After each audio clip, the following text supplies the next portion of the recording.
Ditres Narkoba Polda Bali gagalkan upaya peredaran narkoba jenis sabu dan ekstasi dengan total berat 1,6 kg. Dalam kasus ini, Ditres Narkoba amankan 3 pengedar narkoba.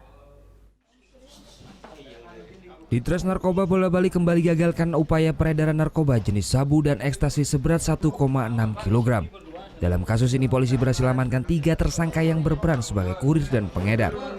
Terungkapnya kasus ini berawal dari adanya informasi masyarakat, sehingga polisi kemudian berhasil amankan salah satu tersangka pengedar narkoba inisial TA dengan barang bukti seberat 1,1 kg narkoba jenis sabu pada Minggu 26 Februari 2017. Berselang 4 jam pasca penangkapan tersangka TA, polisi kemudian menangkap 2 tersangka lainnya yakni Y dan A.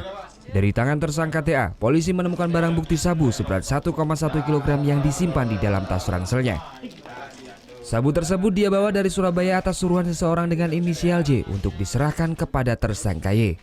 Berdasarkan keterangan tersangka Y, polisi kemudian melakukan penggeledahan di sebuah rumah kos yang ditempati oleh tersangka A. Di dalam kamar kos, polisi menemukan narkoba jenis ekstasi sekitar 2.300 butir dan sabu dengan total berat 600 gram. Namun narkoba yang baru dibawanya dari Jawa ini belum sempat diedarkan.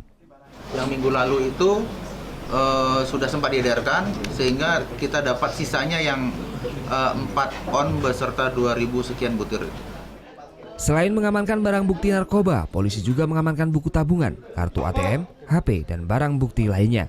Atas perbuatannya, ketiga tersangka dijerat dengan pasal 114 dan 112 tentang Undang-Undang Narkotika dengan ancaman maksimal 20 tahun. Surya Sanjaya melaporkan untuk NET.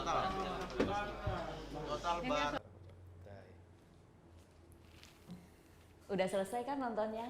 Nah, jadi jangan lupa buat like, komen, dan subscribe ya.